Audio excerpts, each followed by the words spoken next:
we always have so much fun. And so we thank you for coming.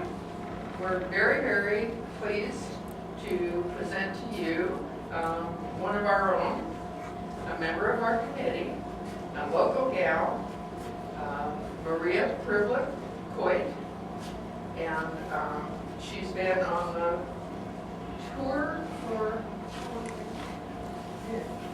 3 years, so we know her, and we're very, very pleased to have her show. It's a beautiful show, and we've had nothing but just very, very positive comments, so we hope you enjoy it. We've had a lot of comments about how does she do that, so we're going to find that out. And, oh, I should say one of her better artistic endeavors is Madeline over there, along with Daddy. Oh, thank you. Along with Daddy, Dave, welcome. We're glad to have a new artist in our midst. And I almost forgot, and I sure don't want to, our sponsors for the event. This show is sponsored by Judy Fair-Spalding, who sponsors for us all year long, and Dick and Jerry Wisdom. And Jerry just sends me a check and says, gee, I think it's about time I sponsored another show for you. And Gail Marie Petty, Edward Jones, we're always pleased to have her. She's been a supporter of ours for a long time, and Mojave Desert Bank also. So when you see them, thank them.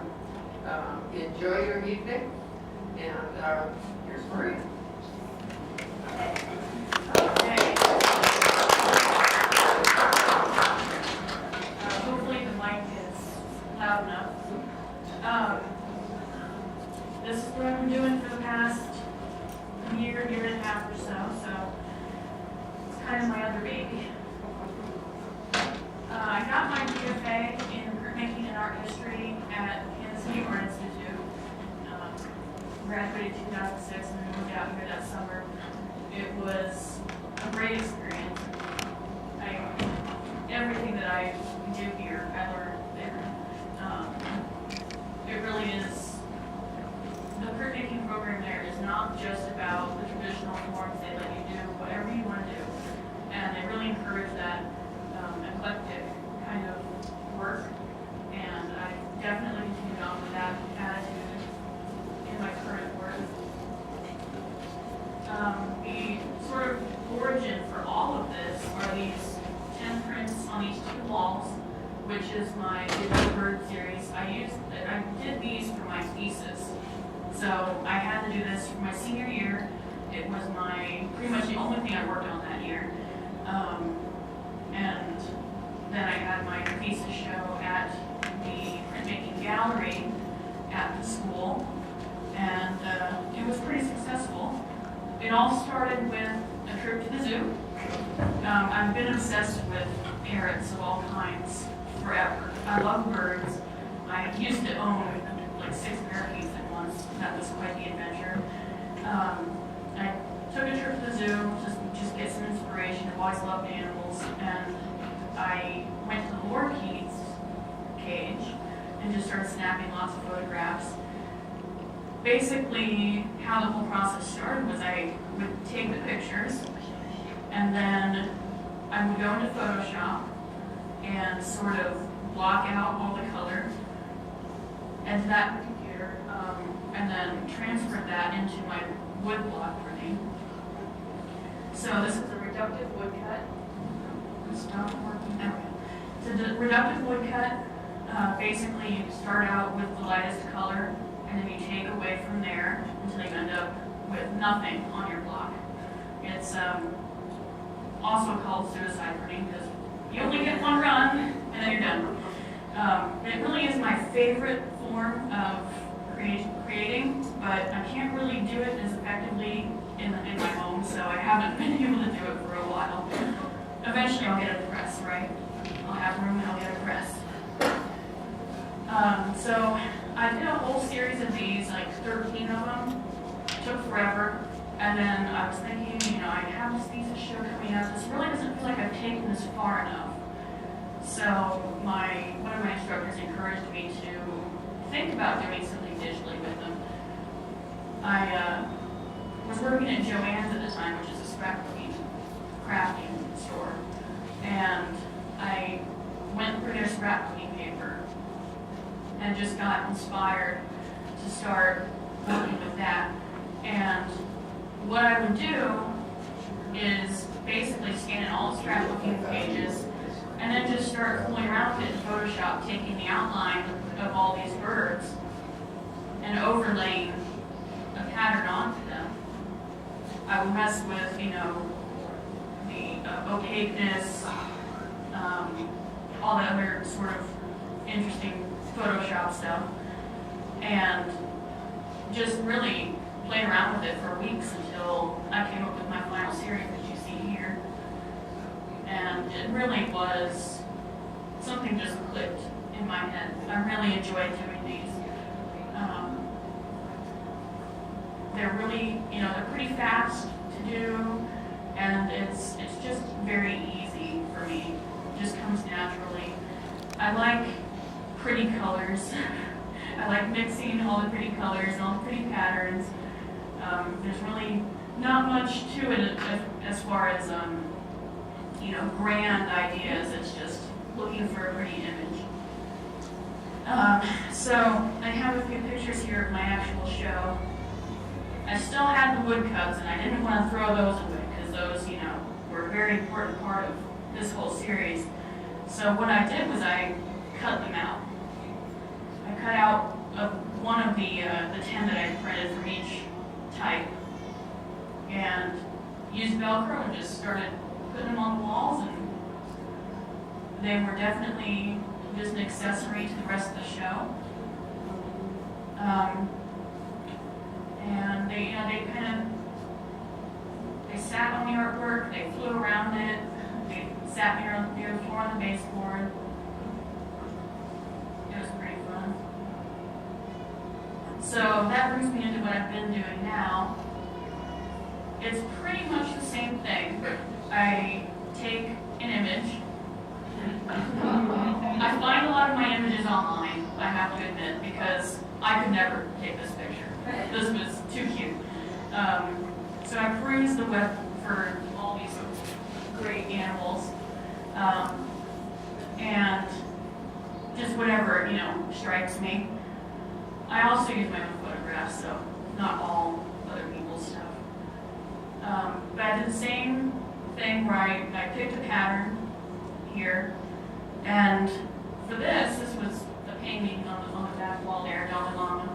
I decided to choose just a small part, so I took this center part here, and I came up with my preliminary drawing, which mixes a few different patterns, but you know, I just kind of, like I said, just kind of played around with it, started sketching and everything, and then I basically just traced it on the canvas and, you know, messed around with it a little bit more. I think I put more color into it because I love bright colors, and came up with that.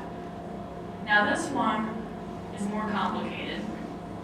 This process, for the background, what you do is you print your selection onto an inkjet transparency, and then you take what's called matte medium, matte gel medium. You try to coat the surface evenly, and then you lay the inkjet print transparency space down so the ink is on that side. You're supposed to let it dry, and it's supposed to take all of that ink and put it into the gel. It was complicated, and I didn't like it as well. I did this one piece. It just took way too much time. But the polar bear, I just loved him. He was cute, and I just did an interesting pairing, and it is one of my favorite pieces. And I wish I had gotten the technique down more, but it's pretty messy. So then I sort of fooled around with the idea of making my own pattern. I bought lots of sponge foam stamps and decided to try using one of my birds in it. So that is the actual woodcut on that canvas with that background. And I do like this technique, and I probably will do more of it, but with the baby, it's a little hard to paint. She doesn't let me put her down, so. Then I moved back into the computer work again, because it really is the most fulfilling thing for me other than the woodcut. So I started going into my own photographs, and the two on the ends are my cats, two of my cats. The one on the right, she's looking up at one of my collection pieces of artwork, which I just thought was cute. And I was kind of toying with, I got this picture of the fish, and I was like, oh, I have cats, they look like fish, so let's sort of put them together and see what we come up with. So I did the same thing. We're in the computer, where I sketched out first to kind of come up with a layout I liked. And then this case, what I did was I took the actual photograph and ran it through several filters in Photoshop. And that is how I got the images of the fish and the cat. And I imposed another pattern on the background, messed around with the opaqueness of that. So it's a little bit different than this bird series as far as the patterns go, but it's all the same idea. And then I took more images from the zoo. Just happened to catch these two zebras fighting at the LA Zoo one year. So I was just, excited to be able to use that in a piece. And I'm also messing with layering two different patterns on top of each other for the background, and just trying to make the animals look as painterly as possible without having to do the painting. And this one is another idea. It's the same idea as the bird, taking an image like this, the simple goldfish, and laying several patterns over it. And I just took, from my selection, I just took a whole bunch of different patterns, just started playing with it, seeing what it was. So, there's really, I feel like I'm not talking about much of it, but there's not too much to it. I try to have as much fun with it as I can. And try to overthink it, because I find that when I do overthink it, I end up not liking them. So, yeah, there's not much else to talk about, unfortunately. It's been a while since I've given this speech.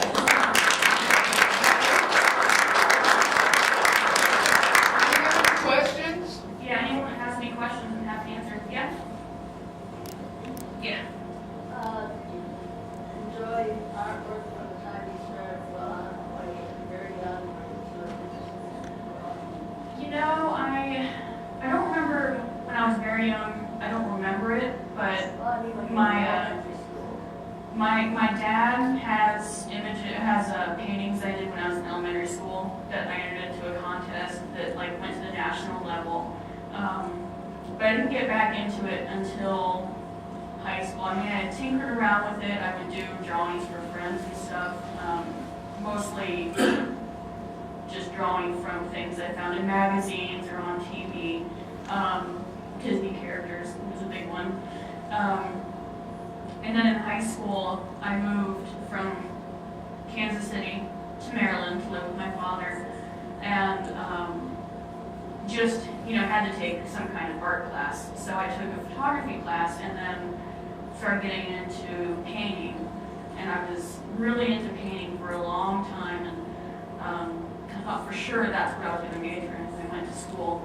But sure enough, I went there, I looked at all the different departments, and was just really drawn to printmaking, and I never looked back.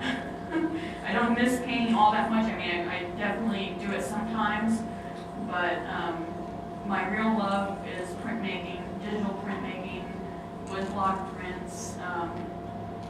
You know, there's such a history with the woodblock prints that I enjoy it so much. When you say digital, what are you talking about, camera? Take from the camera into Photoshop, yeah. Yeah. Any other questions? I noticed you said there wasn't much to it. You said that several times. Yeah. And when you're talking about Photoshop, Yeah. which is, to me, a total mystery. Yeah, How that I guess I works. have to say, for someone like me that's on the computer all the time, you know, and they taught a lot. They taught Photoshop in depth in school too. Oh, did they? Yeah, that was a big part of what they teach now. The committee will remember that.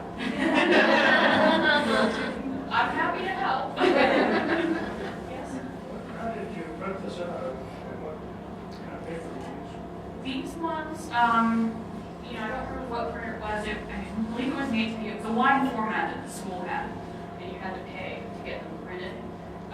The paper itself is woodblock printing paper, so it's a very thick, 100% cotton paper.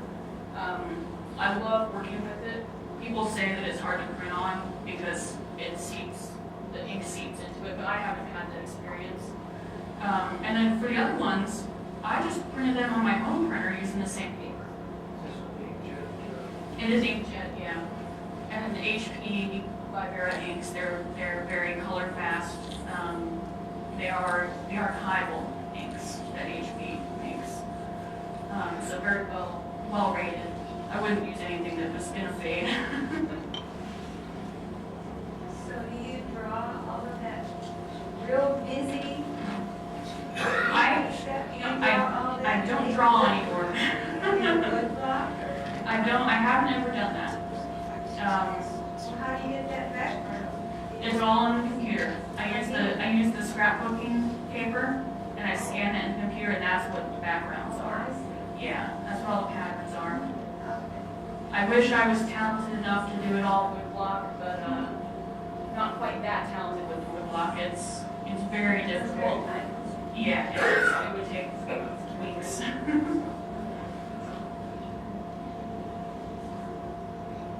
Anything else? I have a curiosity question. Sure. When you take a picture off of the computer, is it okay to use it? Are they open to be used, or do you have to be careful in them? What I've read is that as long as you make changes to it, as long as you edit it in some way, then it's okay. I think, and you know, if anyone ever asked me, I would credit the original photographer. But from what I've read about the copyright rules, as long as you are making some kind of change to it, then it's okay. So they may come back to bite me in the face a little bit, so I'll cross that bridge when I come to it. All right, thank you very, very much, Maria.